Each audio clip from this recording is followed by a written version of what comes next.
pénibilité, il est urgent de dialoguer, plus facile à dire qu'à faire. Les organisations patronales et syndicales patinent depuis plusieurs années. La loi sur la réforme des retraites de 2023 prévoit, elle, la création d'un fonds d'investissement dans la prévention de l'usure professionnelle.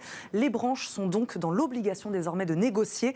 Pour en parler, nous recevons aujourd'hui Laurent Pietraszewski, président fondateur de Grenelle Stratégie et Management, ancien secrétaire d'État, bien sûr, auprès de la ministre du Travail. Bonjour. Bonjour Eva. Merci beaucoup d'être avec nous aujourd'hui, Laurent. C'est quoi exactement ce futur fonds d'investissement pour la prévention de l'usure au travail? On va commencer par là. Qu'est-ce que c'est que ce fonds? On va être très basique, c'est de l'argent. Et on en a besoin pour prévenir les situations de pénibilité. 1 milliard sur 5 ans, 200 millions par an. Pour faire simple, ça va servir à quoi? Ça va servir aux entreprises qui vont vouloir engager les actions de prévention, de formation vis-à-vis de leurs collaborateurs exposés aux risques ergonomiques. Et puis, ça va servir aussi à ces collaborateurs pour mener à bien des projets de transition professionnelle. Donc, vous voyez, on a les deux leviers. C'est un fonds qui va servir aussi bien aux entreprises pour prévenir qu'aux salariés pour se reconvertir. C'était très clair. On en est où de sa mise en place? Bon, ça patine un peu, ça patine un peu. Ça patine, ça piétine. Oui. On a utilisé tous les mots dans cette Ouais, ça patine, mais émission. je pense qu'on doit pouvoir trouver là une voie de passage.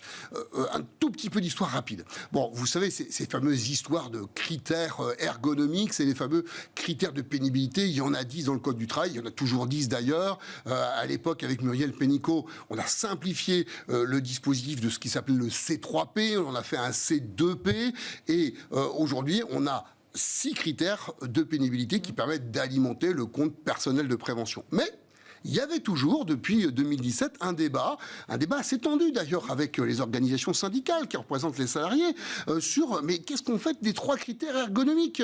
Quand est-ce que vous allez nous permettre d'en reparler? Parce que comme malgré tout, critères ergonomiques, c'est je suis soumis à des vibrations, je porte des colis, c'est quoi? C'est vraiment ça qui bloque là depuis quelques années? C'est ce sujet-là qu'on doit discuter. Oui, c'est ça qui bloque depuis plusieurs années, et c'est ça qu'on peut discuter. C'est pour ça que je vous dis, franchement, ça patine, mais il y a tout lieu d'y aller, parce que c'est à la fois les attentes des organisations syndicales, mais aussi sur le fond, une façon pour les organisations patronales de trouver des solutions.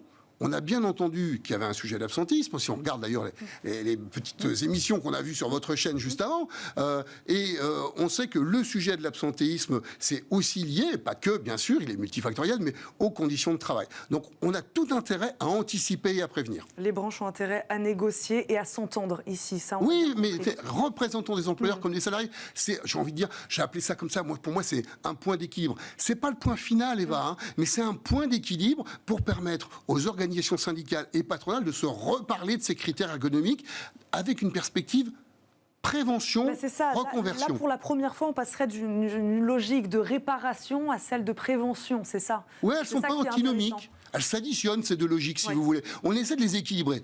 La difficulté, c'est que la loi, si vous voulez, issue de 2014, dite loi Touraine, sur ce sujet des retraites, c'était réparation. On ne parlait que par réparation. Voilà, vous allez me dire, on n'a pas fait beaucoup de prévention avant, donc il fallait bien démarrer par quelque chose. Bon, sauf que quand on regarde le sujet de la réparation, à l'époque, quand on est arrivé aux affaires, en 2017, on avait à peu près 4% des branches qui s'étaient mis d'accord, vous vous rendez compte, 4% des branches, sur un référentiel au titre de ces 10 critères de pénibilité. Donc ça veut dire que ça marchait pas. Donc il fallait bien revenir à l'essentiel, ce qu'on a fait, mais il fallait, et c'est bien qu'Olivier Dussopt porte ça, il fallait que le gouvernement, là, remette sur la table ces critères ergonomiques qui sont quand même une réalité pour beaucoup de travailleurs. Et là, c'est bien parti ou pas? Bon, quand je dis que ça patine, mes antennes, mes oreilles me permettent de comprendre que côté OS, il y a de la bonne volonté, côté OP, peut-être, mais on attend de voir. Allez, il faut se mettre autour de la table, mais il faut y aller. Il y a du grain à moudre, et vous savez que c'est une belle expression en matière de dialogue social. Vous citez souvent la Suède comme un potentiel exemple à suivre. Pourquoi? Expliquez-nous.